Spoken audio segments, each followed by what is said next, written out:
Welcome to Tomorrow Never Knows with me, Bob Wilson, and Sir Warren Brown of the Beatles Kingdom. Our guest, Evan Riley. He'll be giving us a magical mystery quistery tour. Welcome, Evan, and you know who we have to say hello to? We have to say hello to our sponsor. Beatles Magazine is a publication with 370 plus million visitors in all their pages, read by thousands of fans around the world every day. Beatles news updated daily, 24 hours, audio, video, photos, interviews, contests, additional materials, and more. Follow Beatles Magazine, the most complete online coverage, 24 hours a day. And how many? So welcome to the show, Evan, and tell us a little bit about your book, would you please? Yes, I've written a book, and it's called The Beatleologist Kid. It can be found on Amazon, Amazon.com books. It has a lot of illustrations and pictures in it, but it's primarily a trivia book because a lot of people, even though they love the Beatles and love reading about them, they may not be the bookworms that maybe us three are or other Beatles fans. So it kind of gets down to a lot of important or neat things to learn about the Beatles without having to read chapter after chapter. There's like 8 categories, which would be, of course, each Beatle: John, Paul, George, Ringo. Then there's a category on music, a category on concerts and tours, a category on the movies, and then a category just on the Beatles in general, different miscellaneous things about the Beatles. It has a lot of illustrations in it, many of them color, and it's basically on my own little trip to Liverpool twice and London and me growing up with the Beatles. I was an early Beatles fan, so I have pictures of myself as a young guy, or my family, even that became Beatles fans as well, friends, people I went to school with. So each little picture, though, tells a story, even though it talks about that person, it relates to the Beatles, that generation or the era of the Beatles, and something, about them. So hopefully, the book is informative. The people who bought it seem to like it, and that's good. Again, it can be found on Amazon. Books.com, Amazon.com books. I guess just Amazon books, you should be able to find it. The Beatleologist Kid, you can search, or Evan F. Riley Jr., which is me. It does come in the book format, an actual book. It's a little expensive because the color pictures, and I'm a self-published author, but it will also be found on Kindle for $3. So if people want to know a lot about the Beatles without reading a complete book or book after book, and they just want some of the trivia, it's fun. They can even have their own Beatles trivia night using the book. They should be able to, get even a Kindle book, and that'll help them out. Were you over in Europe? It sounds like you were over in Europe. Yes. Besides I grew up in Liverpool. Were you living there? Yes, I've been to Liverpool twice and London. So, I grew up as an Army brat. My father was in the Army, although I wasn't in England as a kid. But being an early Beatles fan, I knew sooner or later I had to go to England, London, and Liverpool. So again, I've had 2 trips to Liverpool from 2014 and then 2016.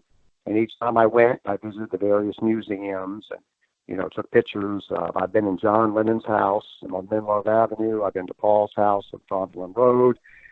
I didn't go to George and Ringo's early childhood homes because people live there.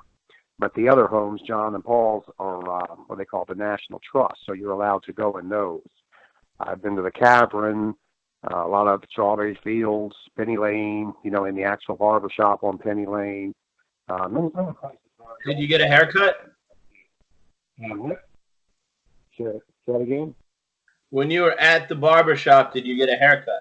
No. I don't mess with my hair. I like my Beatles haircut just the way it is. And Evan, you're actually in Florida right now. Is that correct? Yes, I live in St. Petersburg, Florida. Okay, and go ahead, Bob. I'll let you go. Well, I just wanted to say, you said the photography really stands out in the book. Tell us a little about the photography. Well, they're all my pictures for the most part. There were some that were like public domain pictures that I wanted to get. The Beatle fans realized that when President John F. Kennedy was assassinated, there was a sadness over America. And within a couple of months, the Beatles came, remember, in February, appeared on the Ed Sullivan Show, and it kind of lifted the spirits of America. And it was kind of funny. I had this postcard I got as a kid because I was living in Baltimore, where Warren lives now. And my father, an Army officer, took me to Arlington, where after a couple of weeks or months after Kennedy was, within like 6 weeks when President Kennedy was buried in Arlington, and a sidewalk vendor was selling the postcards. It was a neat postcard. It had the grave at Arlington and a picture of JFK in there. And I still have it. I have that postcard. Well, I wanted to use that in my book to tie in about, the Beatles and the mood of America after he was killed, and then how the Beatles, kind of lifted the spirits, like I just said. And I had the hardest time getting permission to use it. And when it's all said and done, it turned out to be, it was like a public domain, because I wanted to do it the right way, the legal way.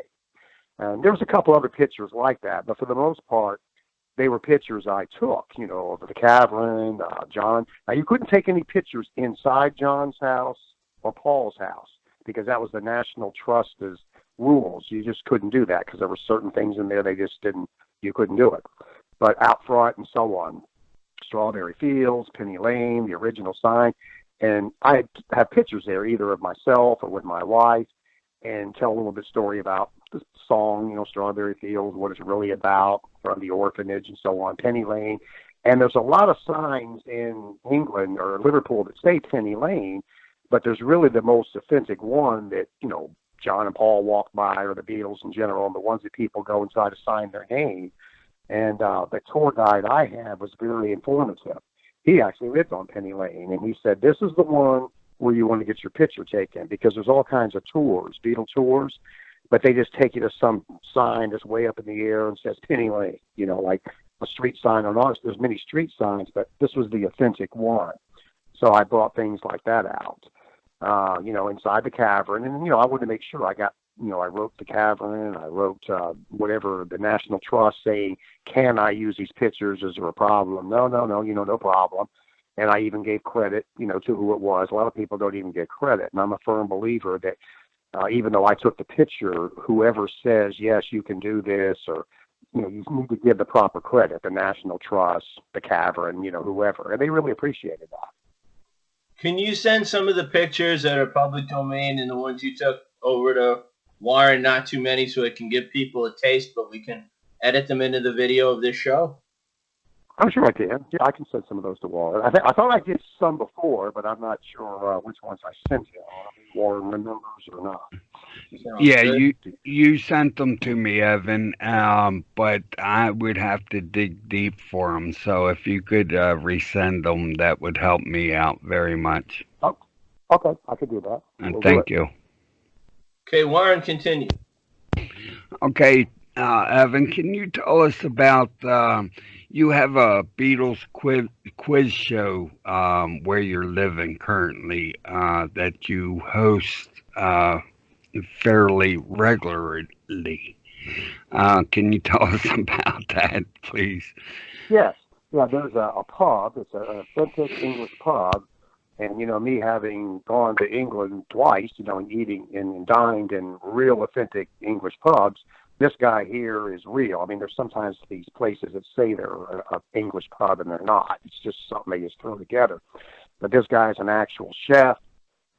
He's called Jack's, Jacks, as the Union Jack, the British flag, is a symbol there.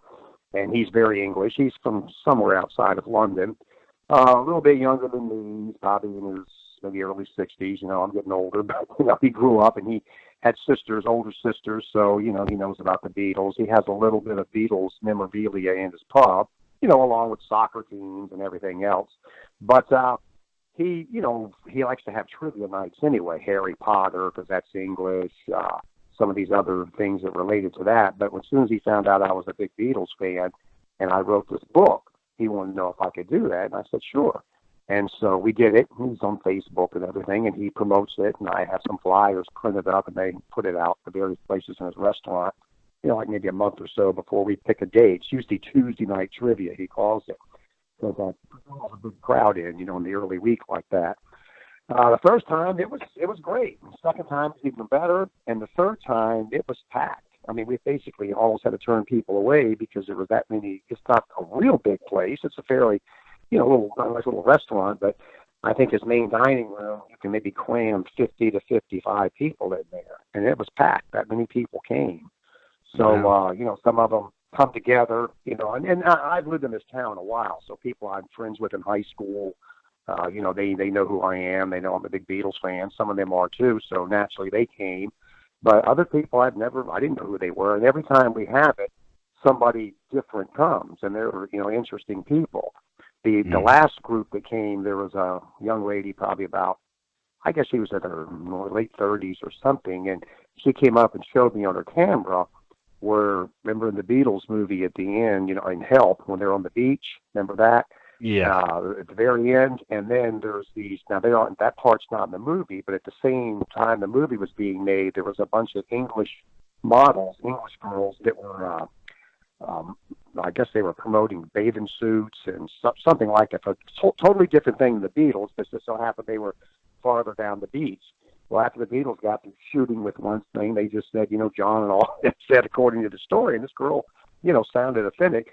It was her aunt, who was a young woman at the time. The Beatles said, hey, let's go crash down and see what's going on here with these birds and so on. Then when they went down there, they didn't have any idea who they were. And when they found out they were from England, okay, that's great. And they were talking. And so this girl had pictures from her aunt. It was at a phone she showed me of her aunt, who was a young swimsuit model with John and Paul, George Ringo, the whole 9 yards. So this is one of Wow. the people that showed up at my Beatles trivia night. And Another guy's in a deep. they didn't know who they were at the time? Well, no, the people, that naturally the models knew who the Beatles were, but the Okay. Beatles had no idea. They didn't know. They just saw something down the beach with all these girls, naturally, and they thought, what's going on here? In between shoots or whatever. I think they were still shooting, how they had to take breaks and all that. Hmm. But it was the scene where it shows the Beatles in the back of the American Help album. Remember, they're all lined up. You can see the ocean behind them in the Hmm. Bahamas. That's the scene. That's the beach. And so, John Paul, all of them said, well, let's send probably their entourage, Mal Evans, all those guys. So let's go down there and see what's going on. And when they, the photographers are there with this other, whatever was going on with the swimsuit thing, said when they realized, oh, you're from England too? Well, so are we. We're the Beatles. Like, ha, ha, ha, no kidding, that kind of thing. Right. So, but anyway, all the girls, the girl swimsuit models, they came, oh, that's the Beatles, and but everybody was just having a good time, swapping stories, taking pictures and things like that.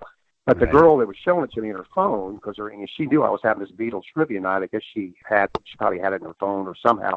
But her aunt, who's now probably the same age as the Beatles, or somewhere around there, older now, had told her about this and sent the information. And this girl was showing me all this, and it was authentic. That's my aunt. See here, auntie, and Wow. all that.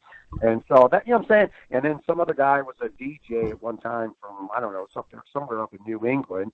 And he thought it's funny, some of the people that come in, they think, oh yeah, there's nothing I don't know about the Beatles. And I'm Right. like, okay, well, whatever, that's nice, we'll see.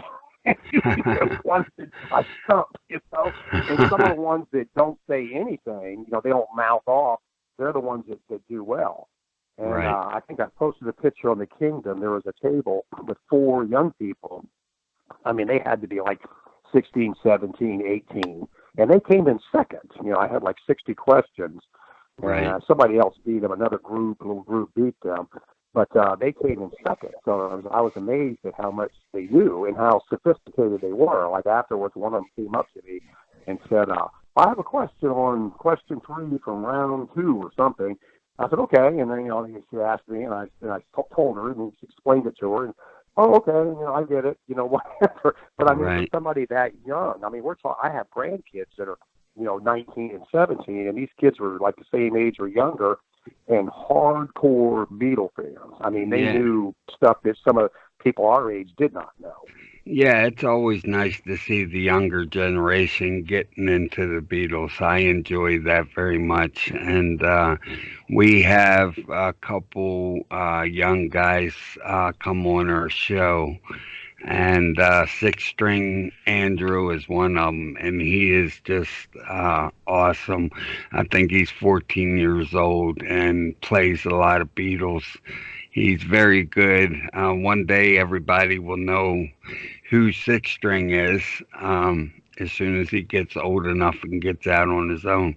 But I did want to bring up something since you mentioned Mal Evans' name, I'm going to bring up that this is the anniversary of his death, and it's a sad day for me, and I'm sure as well as Bob and every Beatle fan.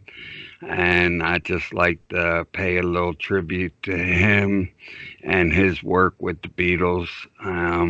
He was there with the Beatles the whole time and done a lot of work for the Beatles. So I just wanted to mention that, and since you brought it up, and I thank you for bringing his name up.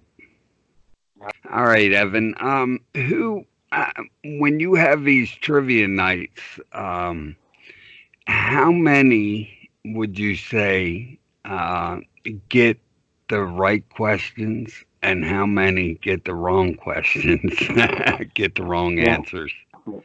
well, like I said, I have usually 3 rounds, 20 questions each. And we're on a time frame, and I tell people, you can try to Google it if you like, but I doubt if you'll find it. So, and there's a couple of easy ones because they're like one person said.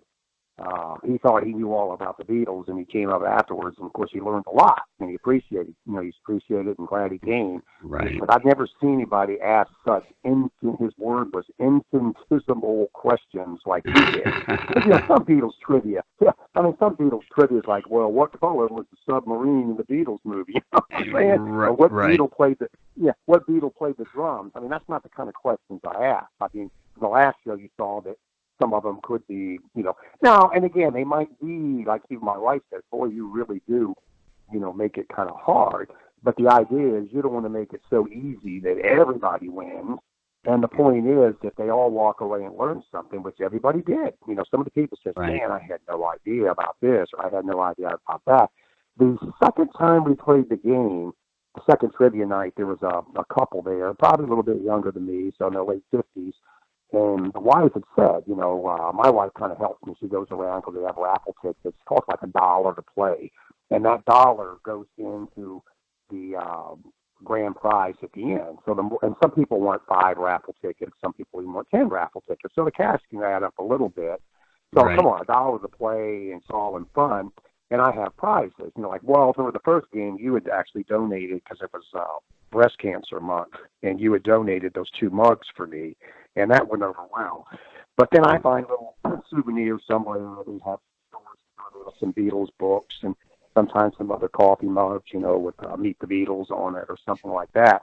Right. So I do have little prizes. And then the owner of the restaurant usually gives out like 4, gift cards, $10 gift cards a piece. He has good desserts and whatever it is. So all prizes there. But all that cash is in there, and too, for whoever the raffle tickets. But there's one fella, his wife had told my wife, I don't know a whole lot about the Beatles, but my husband's pretty good. And so he said, okay, great. But he was a real humble guy. He won that night. Out of 60 questions, he got 48. That's pretty good. Yeah. And he and even he and his wife though, he said, man, you really just done something on some of these questions, So, and I'm sure he had quite a Beatles library like me or you, a lot of books and so on. And there's some he just didn't get. And so he won the grand prize that night as far as the cash and everything. And I also threw one of my books in, towards the end. That was another, just as a regular raffle ticket prize. And it was funny that the second time we played, there was an old couple that came in. I guess they didn't really know it was going to be a trivia night. Because people, just kind of come in the restaurant. Oh, what's going on here? And my wife was going around table to table taking the tickets. And she said, well, it only costs $1 to play. Why don't you play? And I go, oh, okay. Yeah. Well, they won my book. And they played, though. They played. And, they were an older couple, well into their 70s, Every time I could hear them a little bit because the last time was really wild and loud. I just couldn't, I had a hard time hearing myself, and Right. People were shouting and all that, but it was fun. But I could hear this couple, saying like, I think it's this, no, I think it's that, and he thought he kind of knew it, and I don't even know if they were that hardcore Beatles fans, but when it was all said and done, most of the time she was right and he was wrong. Right. and she told him at the end, she said, I told you. Yeah. No, it's just like I said, some people don't do good at all. But like I tell them, it's not a matter of who wins and so on. It's just to have fun. Anybody has a shot at the raffle tickets. They might win a prize or two, and some of the same people come by. But I'm just amazed that the next time, every time I do it, there's new faces that show up. Like the young lady I told you about, whose aunt was a swimsuit model and met the Beatles on the beach in the Bahamas. Right. So another guy was a DJ. And right. now you think a DJ knows everything. Yeah. And he didn't know. I mean, he knew as far as the discography or whatever they call it. He knew about records or maybe what came out. But when it came down to the actual Beatles, he didn't know anything. Yeah. He admitted. Okay. No, I said some people kind of take it too seriously and get in a huff, and I have to remind them. I said, look, your life doesn't depend on whether you win or not, So, but those are the type of people that if you played Monopoly with them, they'd probably get mad too. You know how that goes. Yeah, some people take it very seriously. Well, with all this talking about quizzes, your book is about quizzes and has plenty of it in there. Would you like to try to test me and Bob on some of your questions? Sure. You want to give it about? Bob and I are going to debate on the answer. He's going to ask me if I agree. I'm going to ask him if he agrees. And when we both agree on something, we're going to say final answer. And then you can tell us whether we're right or wrong. Okay, sounds good. Okay. Are we ready? Okay. I'm ready anytime you are. You can start with question 1. Okay, here we go. When the Beatles first came to America in 1964, they flew on what airline? A, Pan Am, B, TWA, C, DOAC. I think it was Pan Am, Bob. I'll go with you. Okay, Pan Am, final answer. You're right, Pan Am Flight 101. A lot of people thought it was BOAC because of the Beatles song back in the USSR. Because of the song. Yeah, that's right. So that was a good one in there. Yeah, I can understand. Okay, here we go. Okay. Here we go. True or false? Disney Productions was originally going to make and produce the animated Beatles movie Yellow Submarine. True or false? I think that's false, Bob. I agree. Okay, final answer, false. You're right, false. But Paul McCartney was trying to swing them over. Paul was into Disney, and he was trying to, had some vague contact with them and thought for sure that Yellow Submarine was on the same scale as Fantasia. Remember the old Disney movie? Right. But I guess Disney just wasn't, ready for that yet. Right. Okay, here we go. I think this is an easy one. Sometimes I throw some easy ones in. The character Mr. Buster Bloodvessel appeared in which Beatles movie? There's only two answers here. Magical Mystery Tour or Yellow Submarine? Magical Mystery Tour. Magical Mystery Tour, final answer. You're right. He was the bus driver there. All right. We're doing good here, Bob. Knock on wood. All right. Okay, so you guys. Sure. Okay. You guys need to come down here to Jack's Pub so you can play and then you'll win. Yeah. You can show up these disc jockeys, these people that think they know it all. Yeah. Here we go. Here's another one. All right. In 1965, when touring what southern European capital city did the Beatles take a sightseeing tour at 5 a.m. so as to avoid the fans? A, Madrid, Spain. B, Rome, Italy. C, Lisbon, Portugal. So Madrid, Rome, or Lisbon? I think it was Rome, Bob, but I could be wrong on this one. I couldn't hear the whole question, but I'll agree. Okay, we're going to say Rome. Final answer. You're right. It was Rome. All right. Rome. All right. Okay. All right. Doing good so far. Here's a good one here. In the Beatles movie Magical Mystery Tour, what Beatle appears as a waiter in Ringo's Auntie Jess's dream serving spaghetti with a shovel? John. There's only three choices. Who said that? John. He said John, and I'll agree with that final answer. Yeah, it was. Yep. All right. Clear as day with that shuffle. Right. All right. Okay. Here's another one. In the animated movie Yellow Submarine, large words appear in the sky throughout the mythical world of Pepperland. What word was not, is not, N-O-T, seen in Pepperland? Okay, you want me to read the question again, too, or just the answer? Just the answer. Just Okay. the answer. Okay, A, let's see, what word was not seen in Pepperland? A, yes, as in Y-E-S. B, no, K-N-O-W. C, love. And then D is peace. Which one was not seen in the movie? I say peace, Bob. I agree. All right, peace. Final answer, Evan. You guys are right again. You guys All are doing all right. Ding, ding, All right. ding, ding, ding. Ding, that's right. Too bad. Too bad we ain't winning no money here. That's right. And whenever there's money involved, we never win. Exactly. All right, well, hey, it's all in the fun. That's it. Here's another question. Yeah. In the Beatles song "Tomorrow Never Knows" by John Lennon is a phrase that repeats of the beginning, right? Okay. What famous person, also English, used this phrase that John borrowed? A, Lewis Carroll. B, Queen Victoria. C, Winston Churchill. This is very hard. I'd go with Lewis Carroll, but it's a guess. This is above me, so I'm gonna go with Bob on this one. I can hear you, Bob. Hear you. Yeah. Lewis Carroll. Lewis Carroll. Okay. Good guess, but no, it was Winston Churchill. From the beginning, yeah, he said that. Churchill said that. Wow. Okay. Yeah. Here we go. That was a hard one. Yeah. Yeah. Because John was a big fan of Lewis Carroll, but Churchill was quoted as saying that a lot for some reason, and then John borrowed from it. We got to remember John's middle name is Winston. Julia named him after Winston.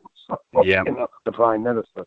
Yep. Okay, in 1956, while the Beatles were performing in West U.S. City, did the group and their entourage have trouble with the police due to a curfew? A, Memphis. B, Minneapolis. C, Atlanta. Another hard one. I'm going to say Atlanta, Bob. Did it have something to do with Martin Luther King and marches or anything? Or no, not really. No, King was still alive. I'll agree with Warren. Okay, Atlanta, final answer. Good guess. No, actually, it was Minneapolis. And what's strange, you would think, Memphis and Atlanta are southern cities, and they're kind of redneck. Right. In Minneapolis, but they've had a real weird curfew up there. And, the Beatles were out wandering around, and they got trouble. So Mal Evans was in on that, too, by the way. Wow. All right. Yeah, that was one. That was one I didn't know. That was a good question, Evan. See, we all learned something. Yep. Okay, here we go. In the Beatles song "Paperback Writer," the would-be novelist works for what famous English newspaper? A, Daily Mirror. B, Daily Mail. C, Daily Mail. Daily Mail. Daily Mail, final answer. That's it. You got it right. And what's funny, that night, the last trivia night, none of them got it. They were all went to Globe and they just didn't for some reason get it. All right, here we go. All right. Here's a true and false. Yoko Ono first approached. Yoko. Yeah, okay. Yoko Ono first approached Paul McCartney and not John Lennon about sponsoring her art exhibits. True or false? Couldn't hear the question. I'll read it again. Repeat. Yeah, true or false? Yoko Ono first approached Paul McCartney and not John Lennon about sponsoring her art exhibits. True. I'm going to say true. Right. True. Final answer. Yep. It says Paul and Yoko met at an art exhibit at the Royal Academy of London in 1966 before John met her at that other art exhibit. So she actually met Paul first. Right. Well, People don't know that. Good thing Paul didn't fall in love. Yeah. I don't know, but that was in a book about that.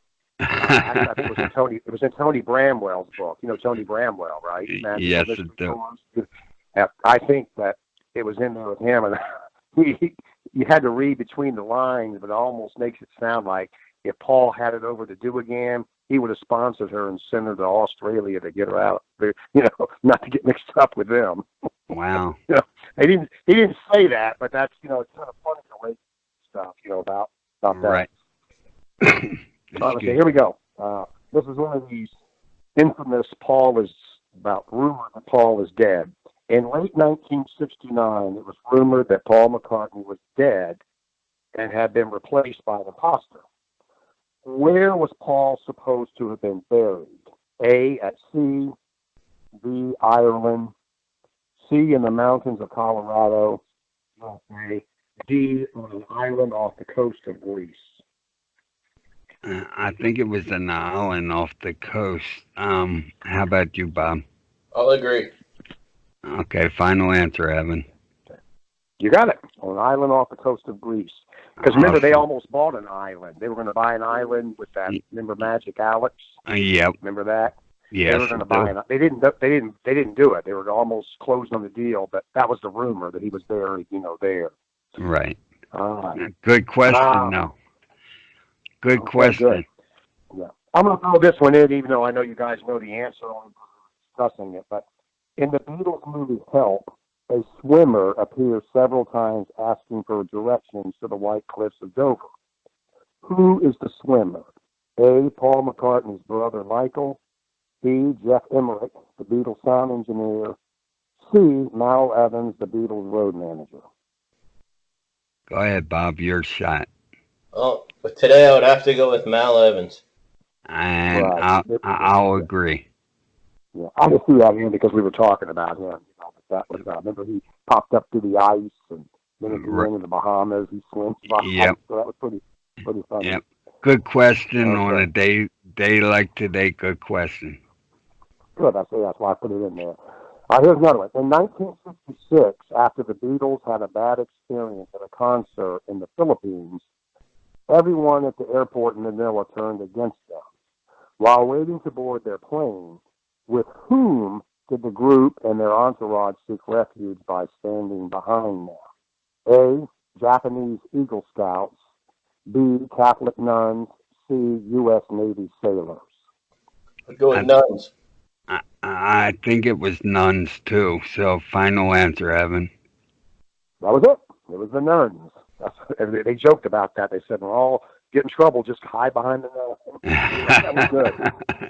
Well, that's a good place to hide. That's right. All right, here we go. Let's see. I know you guys will know this one. Number four, F-O-U-R, Beatles songs recorded in the studio were Maisie Jones, Baby Jane, I'm Sorry, If You've Got Troubles, and That Means a Lot. Many decades later, these songs were released, but were originally going to be on what album? A, Rubber Soul, B, Revolver, C, The White Album. Rubber Soul? I think it might have been the White Album. When You've Got Troubles is a very early pop-sounding song. Right.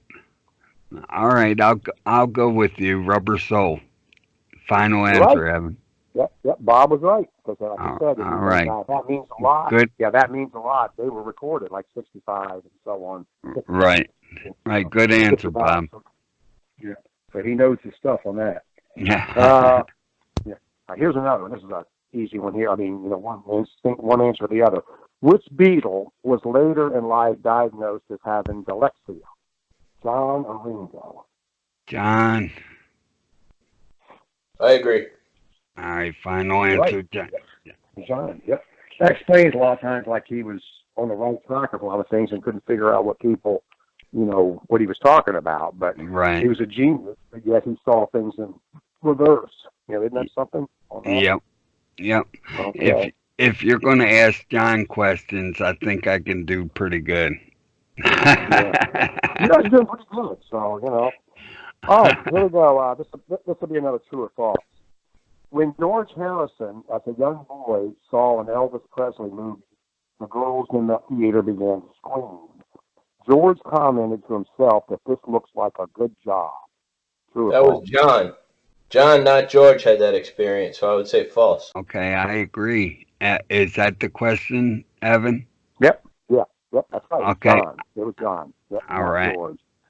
But that's Okay, exactly it. good Okay. job. Good Uh, job, yeah. Bulldog. That's, here we go. Here's this one here. I don't think it should be too hard for you guys. What Beatles song by John Lennon was originally going to be called Mark One? That's MARK1. Tomorrow Never Knows. B. Revolution 9. C. Glass Onion. I say Revolution 9. How about you, Bob? I'll agree. Okay, we'll go with Oh, that, Evan. oh man, you guys, that's the title of your show. It was Tomorrow Never Knows. That's something I didn't know. So, Mark One.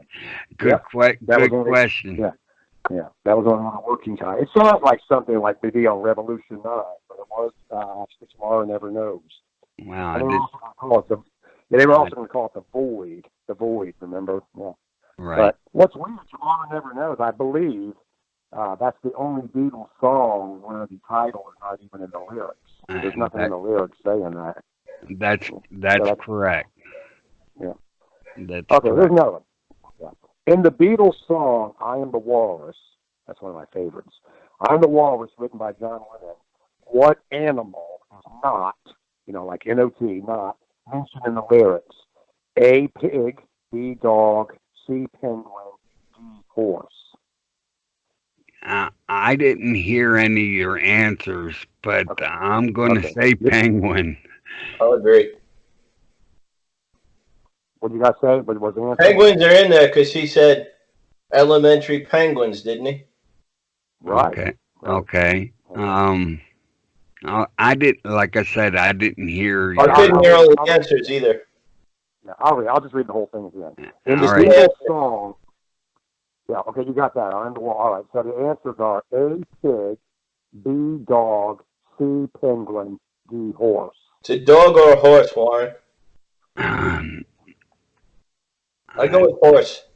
I'll go with horse too. Okay, that's it. Bob was smart when he said elementary penguin, and the penguin was in there. That was Right. another one where I stumped. That was another one I stumped a lot of people. I actually knew penguins weren't in there, but I didn't understand the question. So, Yeah, right. good deal. Thanks, Bob. Okay. Oh, good. All right. All right, here we go. In early 1964, when the Beatles performed in Paris, France, individual photos of the group were sold to the audience. What Beatles sold the most photos? A, John, B, Paul, Ringo. C, George, D, Ringo. I go with Ringo. Ringo too. Ringo. Final answer. That's it. That was surprised everybody. They thought it would be Paul. Or Then we got to wind down to the final three questions. All right. What's that there? Sounds good. Bob said wind down with final three questions. Okay, here we go. All right, we'll do this. Which color, red or blue, was the color of the album cover of the Beatles' A Hard Day's Night, released in America? Red. In America. I'll agree with Bob. Red. Right, red. Right. Blue is the UK one. Yeah, exactly. Okay, right. All right. In 1966, the Beatles, not happy with their recording studio, Abbey Road in London, considered recording in the United States. In what city did manager Brian Epstein inquire about for relocating? A, New York City, B, Los Angeles, C, Memphis. I'd go with Los Angeles. What do you think? I don't know. They mentioned something about Memphis. I'm going to agree with you, though. I'm going to go with L.A. Well, they hired Ken Mansfield out of California, so Yes, they did. That's correct, but wasn't. All right, I'll just go with you, Bob. I agree. So L.A., is that what you guys agreed? LA? Yeah, final answer, L.A. It's Memphis. Yeah. Hard to Oh, believe, right. but it was Memphis. Yes. Here you go. Here's the last one then, because Bob said right now. True or false? Sorry, In Warren. 19, That's all right, in, Bulldog. in 19, true or false? In 1966, Paul McCartney bought a farm in Ireland. Scotland. It's Scotland, yeah. That's it. You got it right. Uh, all right. All right. Right, I'm gonna hand it off to the Bulldog here, Evan. I appreciate the quiz. I think we got two wrong out of how many you asked. Three wrong, but good shot there. I I like the way you count. I like your way better. well, we had two, but you made I it the third well, you had Memphis. Don't rub it in. All right. I thank you, Evan. And where can people find your books again? And give me some information about that. Right. It's AmazonBooks.com. Amazon Books. You should be able to find it. The Beatleologist Kid. They can also go to Instagram under just the Time Maidens, THE Time Maidens, because I have Beatles trivia on that site as well, and it mentions the book there as well as the other Time Maiden books. So those are two links they can go to, and plus they can see some of the Beatles trivia I post on that Instagram site. That's great. And you also post some in the Beatles Kingdom on Facebook, correct? Right, that's right. All right, so we can look for some questions on there too. I appreciate it. Thank you. You're an admin in the Beatles Kingdom, and you take care of the group very well. And I myself appreciate that very much. And where do the quiz shows meet? At what restaurant? It's called Jack's London Grill. And it's in St. Petersburg, Florida. They can find that on Facebook too. Okay. Like I said, it's a local English pub in St. Petersburg. So if anybody's in the St. Pete area, I'll probably have another one in March. Maybe a little later in April. I can't do them all the time, but anyway, that's the guy's always anxious for me to do it again because it brings in quite a crowd and business for him. Right. Good deal. And where can fans go to find out when that will be? If that's the case, I could announce on the Beatles Kingdom, or they just go to Jack's London Grill. If they can like him on Facebook, and they'll see that. They can see when it's posted on that. Right, and that's where they can go to find out what day and time that trivia is. We usually do it like a month ahead of time. Talking about it. Right, that sounds good. Thank you. All right.